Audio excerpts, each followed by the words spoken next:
조선 역사에서 은혜를 잊고 원수로 되갚는 인간관계를 가장 뼈아프게 보여주는 사례를 꼽으라면 단연 14대 국왕 선조와 장군 이순신입니다. 한 사람은 신명을 다해서 나라를 구했지만 다른 한 사람은 그것을 질투했고 용납하지 못했습니다. 안녕하십니까? 소우쿨 극장입니다.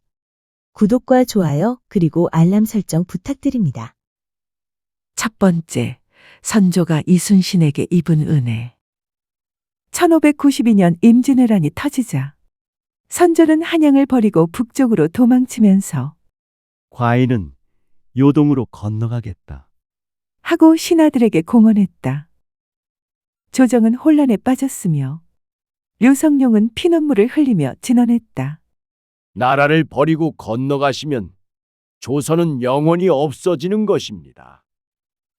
분노한 백성들은 경복궁과 창덕궁에 불을 질렀다. 왕이 백성을 버리고 떠나자 백성들도 왕을 버린 것이니 조선은 사실상 무너지는 듯했다.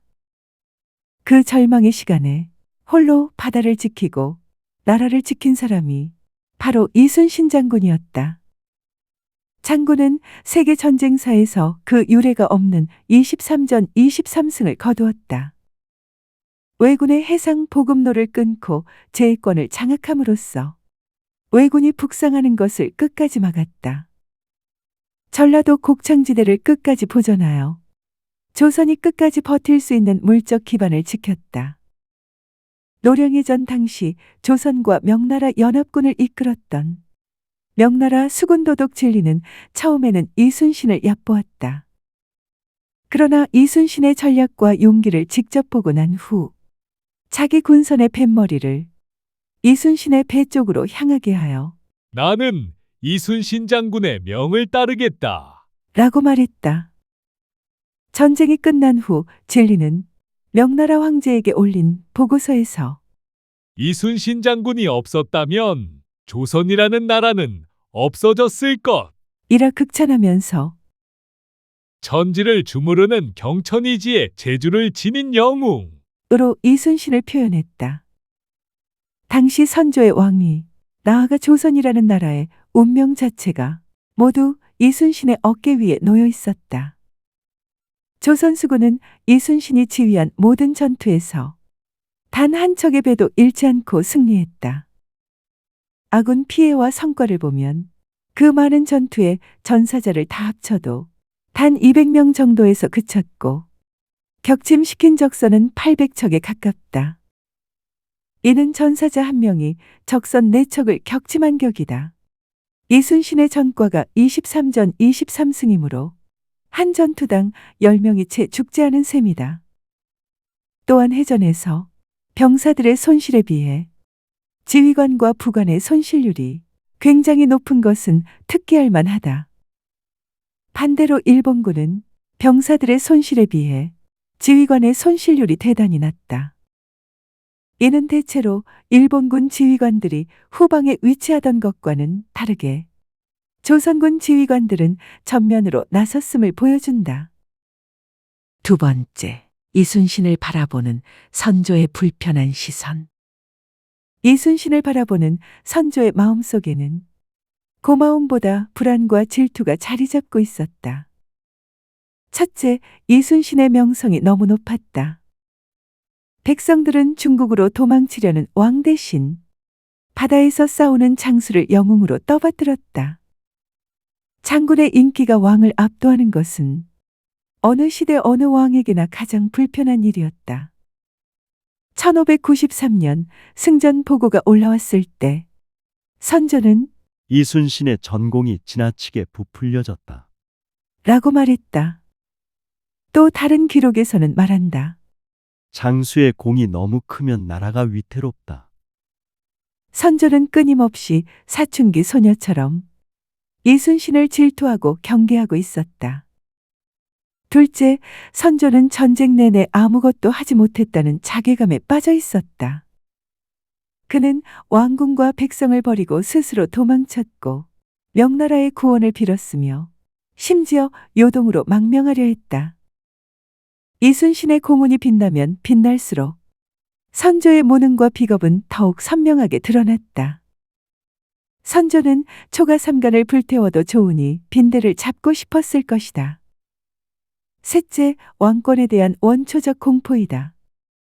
전공이 높고 민심을 얻은 장수는 언제든 왕권을 위협할 수 있다는 두려움이 조선 왕들의 뇌리에 깊이 박혀 있었다. 이순신은 그 두려움의 대상이 되기에 충분했다. 세 번째, 이순신에 대한 선조의 묵은 원한. 결정적 계기는 1597년 정유재란 직전에 찾아왔다. 일본 측의 이간계가 조선 조정에 먹혀든 것이다. 외장 고니시 유키나가의 첩자가 흘린 정보. 가토 기요마사가 바다를 건너오니 이순신만이 나가 잡을 수 있다. 라고 하는 가짜 정보를 선조와 조정은 그대로 믿었다. 그래서 선조는 이순신에게 출정을 명령했다. 이순신은 출정을 거부했고 그 이유는 명확했다. 이것은 우리를 잡으려는 왜군의 유인책입니다. 나갔다가는 우리 수군이 위험에 빠집니다. 군사적으로 완벽히 옳은 판단이었다. 그러나 선조와 조정 대신의 눈에는 조정을 기만하고 왕명을 거역하는 항명으로 비쳤다. 선조는 이순신을 삼도수군 통제사에서 파직하고 한양으로 압송하여 사형에 처하라고 명했다. 나라를 노란의 위기에서 구한 요능한 장수를 제 명령을, 그것도 틀린 명령을 안 듣는다는 이유로 죽이려 한 것이다. 졸렬한 자의 특징이 경중을 구별 못하고 사소한 것에 목숨 거는 것인데 선조와 당시 조정의 중신들 대부분이 바로 그랬다. 이순신이 모함을 받아 체포될 때 류성룡은 목숨을 걸고 말한다. 죽이면 안 됩니다. 지금 조선에는 이순신 같은 장군이 그 어느 때보다 필요합니다. 그러나 조정 대신들의 모함과 왕의 의심을 막아내기에는 역부족이었다. 많은 역사가는 이때 선조의 결정이 조선 역사, 더 나아가서 우리나라 반만년 역사에서 가장 위험했던 선택이라고 여긴다.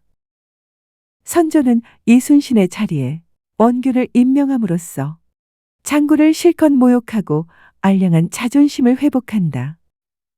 선조의 잘못된 판단 때문에 정유재란 촉이 조선 수군은 칠천량 해전에서 괴멸당한다. 네 번째, 죽음 직전의 이순신 그리고 백의정군. 체포되어 압송된 뒤 선조는 실제로 사형을 명령했다. 그때 류성룡과 몇몇 대신들이 목숨을 걸고 반대했다. 이순신을 죽이면 나라가 위험합니다. 덕분에 죽음을 면한 이순신은 백의종군을 명받았다. 그 치욕의 행군 중에 이순신은 어머니의 부고를 들었다. 이순신을 만나러 배를 타고 오던 중 압송 소식에 놀란 늙은 어머니가 충격을 이겨내지 못한 것이다. 이순신은 어머니의 임종도 지키지 못한 채 걸어야 했다. 한편 이순신이 빠진 조선 수군은 칠천량 해전에서 왜군에게 괴멸적 패배를 당했다.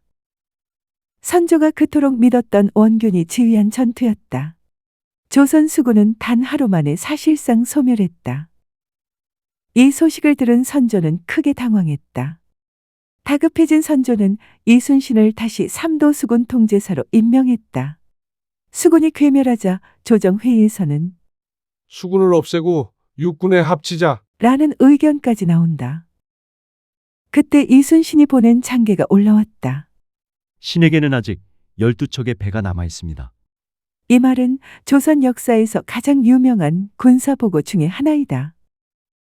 다섯 번째, 명량해전. 1597년 명량해전이 벌어진다. 이때 왜군배는 133척이었다. 반면 조선 수군의 상황은 처참했다. 배 12척, 병력 약 1000명에 불과했다. 그러나 이순신은 말한다. 반드시 죽고자 하면 살 것이요. 살고자 하면 죽을 것이다. 이 말은 후대에 조선 군인의 정신을 상징하는 강령이 되었다. 명량해전에서 이순신은 좁은 울돌목의 조류를 이용해 한 번에 한두 척씩 상대하는 전술을 택했다. 그렇게 이순신은 12척의 배로 133척의 외선을 막아냈다. 역사상 가장 극적이고 위대한 승리 중 하나였다. 6번째, 노량의 전 그리고 성웅의 서거.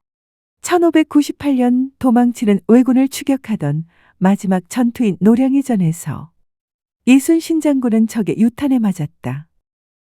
싸움이 한창이니 나의 죽음을 알리지 말라. 이 유언을 남기고 장군은 세상을 떠났다. 향년 54세였다. 조카 이완이 장군의 죽음을 숨기고 명령에 따라 싸움을 독려하였고 전투가 끝날 때까지 이순신의 죽음은 숨겨졌다. 류성룡은 이순신이 전사했다는 소식을 듣고 통곡하며 순신이 죽던 날 호남과 영남의 백성들이 모두 아이처럼 울었다. 라고 징비록에 적었다. 이는 이순신이 백성들에게는 이미 영웅이었음을 시사한다. 노량의 전에서 장군이 일부러 갑옷을 벗고 독전했다는 설이 있다.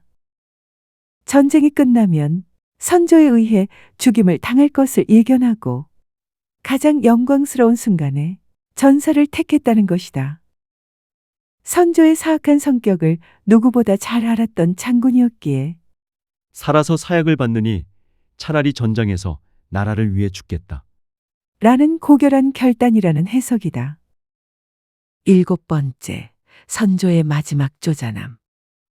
전쟁이 끝난 뒤 조정에서는 공신을 책봉했다. 선조실록에 의하면 선조는 조선군이 거둔 승리를 애써 부정하며 오직 명나라 군대의 도움 덕분에 나라를 찾았다고 주장했다. 그는 우리나라 장수들은 적의 뒤나 따라다녔을 뿐 직접 싸워 이긴 적이 없다고 하며 이순신의 공을 깎아내렸다. 선조는 장군이 살아있는 동안에도 따뜻한 말을 한 적 없는데 전사한 이순신도 깊이 애도하지 않은 것이다.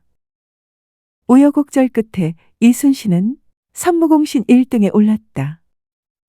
하지만 칠철량 패전의 원흉인 원균을 선무공신 1등에 나란히 올리면서 선조는 죽은 이순신의 공훈을 희석하고 모욕했다. 선조는 왜 끝까지 이순신을 온전히 인정하지 못했을까? 나라를 구해준 은혜보다 자신의 권위가 압도당했다는 불편함이, 자신보다 잘난 인간에 대한 시기심이 그의 정신세계를 장악하고 있었기 때문일 것이다. 그때 나라가 망하지 않은 것은 이순신 장군이 있었고 하늘이 우리를 도와주었기 때문이다. 아시다시피 선조는 역사에 드문 졸장부 왕이었다.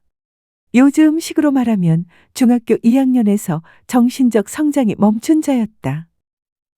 8번째, 역사의 판결. 후대의 역사는 사실을 냉정하게 판단했다. 이순신은 성웅으로 현충사에 모셔졌고 선조는 조선 역사상 가장 무능하고 옹졸한 왕 중 하나로 기록되었다. 나라를 구한 자와 그것을 시기하고 질투한 자, 은혜를 받고도 원한을 품은 자와 핍박 속에서도 나라를 지킨 자. 두 사람의 이야기는 오늘날에도 사람들의 입에 오르내린다. 그대는 은혜를 기억하는 사람인가? 아니면 은혜 따위는 잊고 원한만 품고 사는 사람인가? 소쿨극장입니다. 들어주셔서 고맙습니다. 매주 토요일은 감동적인 사연이나 간절한 기도가 만든 영험 등을 찾아서 올리겠습니다. 구독과 좋아요 그리고 알람 설정 부탁드립니다. 다음에 만날 때까지 건강하시기를 기원합니다.